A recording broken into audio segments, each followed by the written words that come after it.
My husband had been unreachable for nearly 3 days. He had mentioned he wouldn't be able to reply for a while, but my worries were escalating. I felt it was time to contact the police.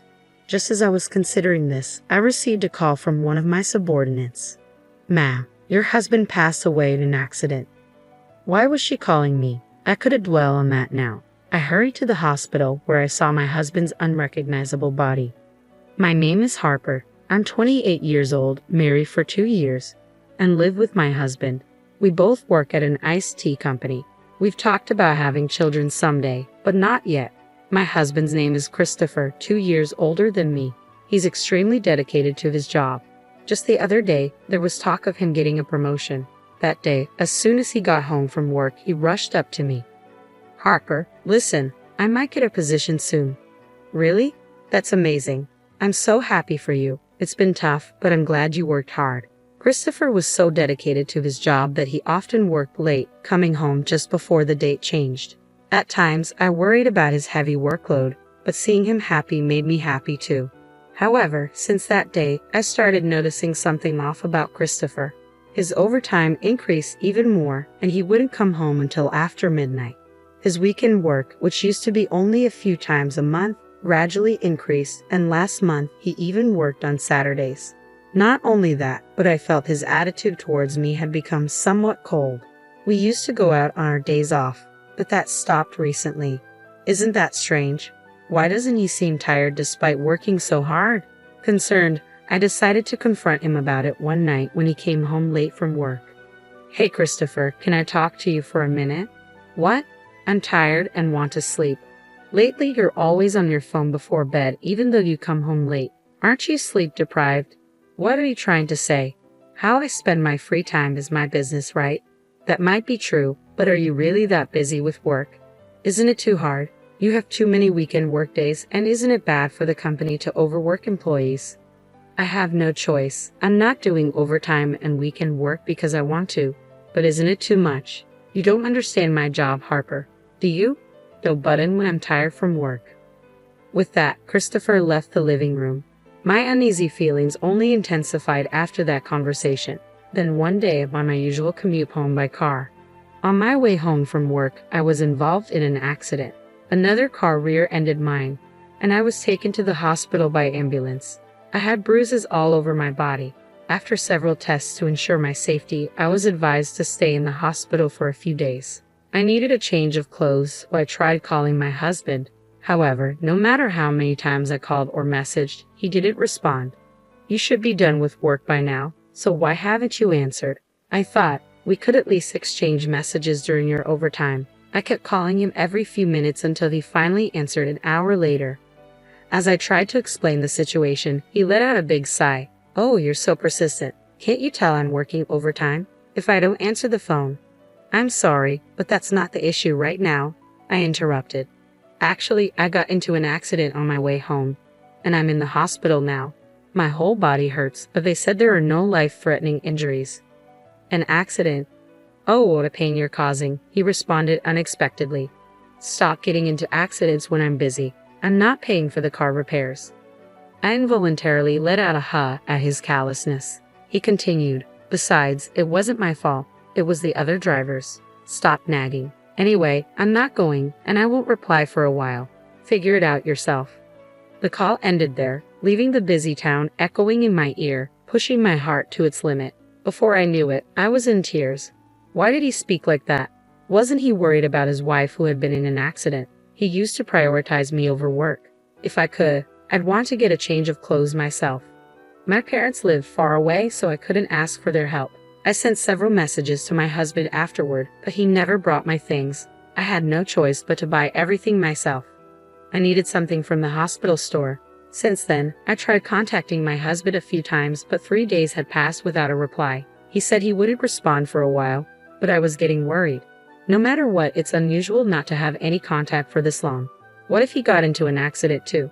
That anxiety crossed my mind. That's when I heard a knock on the hospital room door. When I responded with yes, my coworker Jasmine, whom I usually get along with, came to visit me. "Jasmine, you came. Thank you. I was surprised when I heard you had been in an accident after I contacted you since you hadn't been at work for a while. It's not a big deal. just some bruises and a broken bone. It's more than enough, but I'm glad you seem to be doing well." For a while, we chatted and laughed about trivial things. As visiting hours were ending, Jasmine started to get ready to leave, but then she stopped and looked troubled. I cautiously asked her, "Jasmine, what's wrong?" "I'm sorry, Harper. I don't think I should say this now, but I saw it." "Saw what? Did you see?" "I saw your husband walking with Daisy." "When did that happen?" 3 days ago. The Daisy Jasmine mentioned was a junior coworker at our company. I had been her mentor when she was a new employee. Even now, a few years later, we go to lunch together once a week. Why would she be with Christopher? Daisy and my husband should have last met at our wedding. Could it be? But there's no way they would do something like that. Despite thinking it was impossible, the worst-case scenario crossed my mind. According to Jasmine, she saw my husband with a suitcase and Daisy 3 days ago. Since then, Daisy has been on paid leave. I hesitantly called my husband's office and my suspicion was confirmed. He had also applied for paid leave 3 days ago. At that moment, my suspicion turned to certainty. My beloved husband and the junior. I couldn't bear the thought of being betrayed by both of them simultaneously. Perhaps my husband's increased overtime and weekend work were not solely for professional reasons, but because he was meeting her. No, maybe they were already involved before that. As I recalled my husband's suspicious behavior, more and more things started to make sense. So that's why he became so cold, I realized. Surprisingly, it all made sense to me. Unconsciously, I called my husband. I hardly contacted him these past few days, thinking he wouldn't respond anyway. He probably wouldn't pick up after just a few attempts. But I couldn't just let him do as he pleased. I kept ringing his phone until he finally answered, 30 minutes after I started calling. "What's your problem?" He snapped. "I told you I wouldn't answer for a while." "Why are you so busy that you can't even answer a call from your wife?" "Of course, I'm working every day, even though you're on paid leave until tomorrow." "What kind of work are you doing?" I questioned.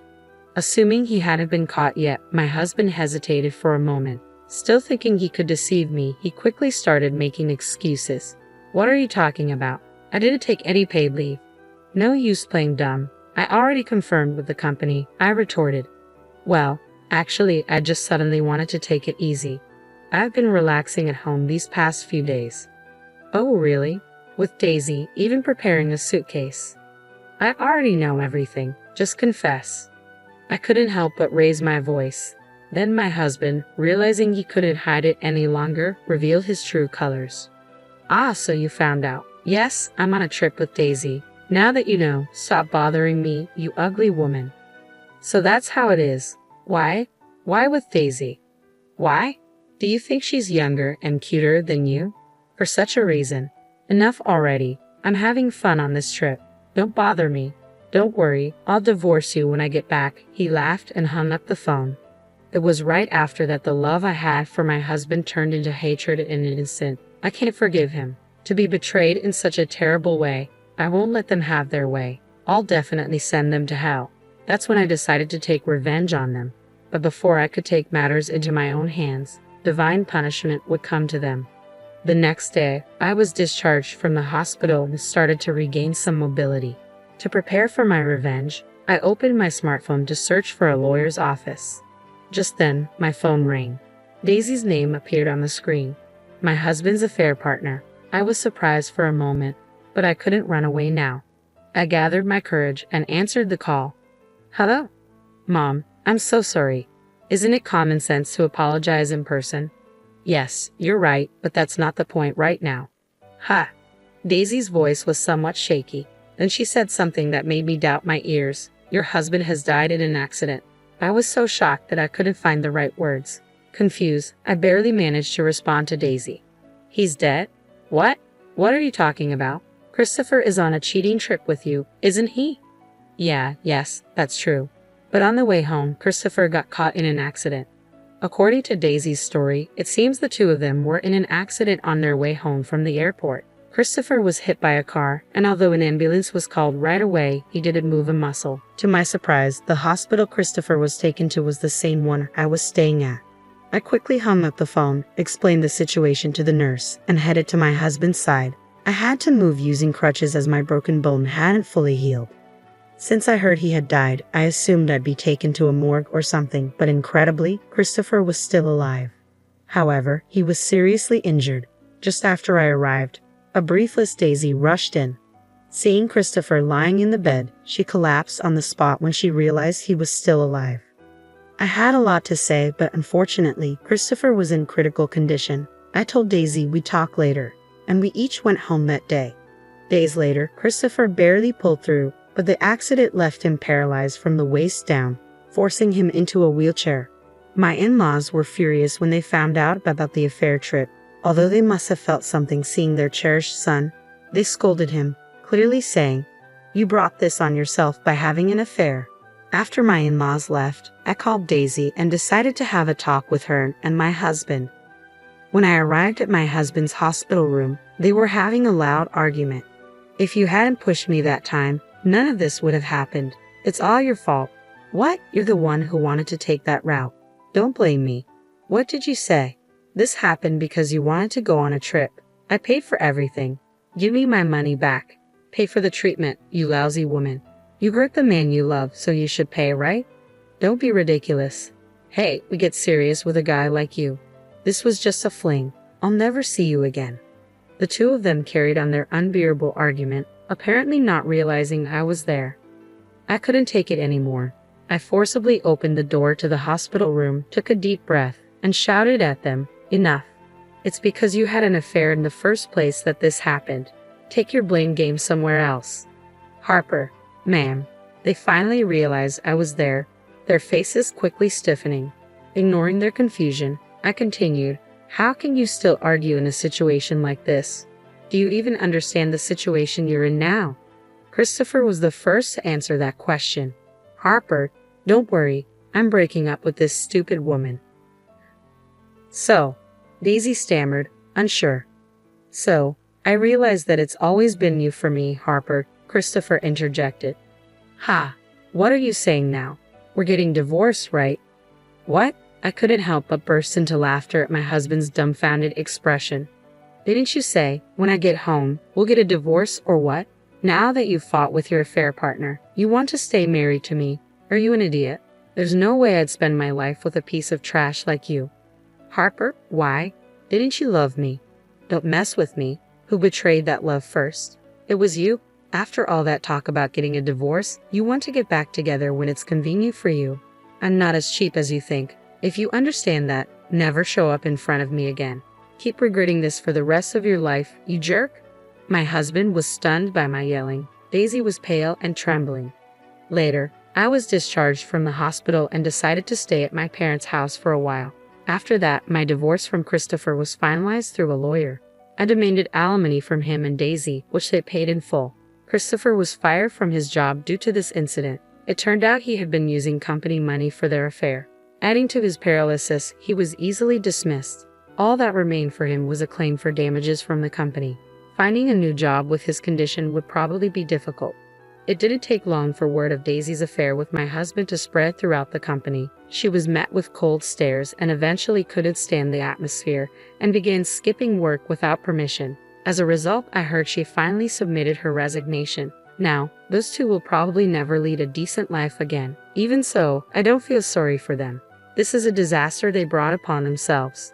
As for me, I rented an apartment near my workplace and started a new life. Many colleagues show concern or curiosity, but honestly, my feelings are mixed and I can't describe how I feel. But such trivial rumors will probably die down soon. Now, I want to enjoy my life without being swayed by others.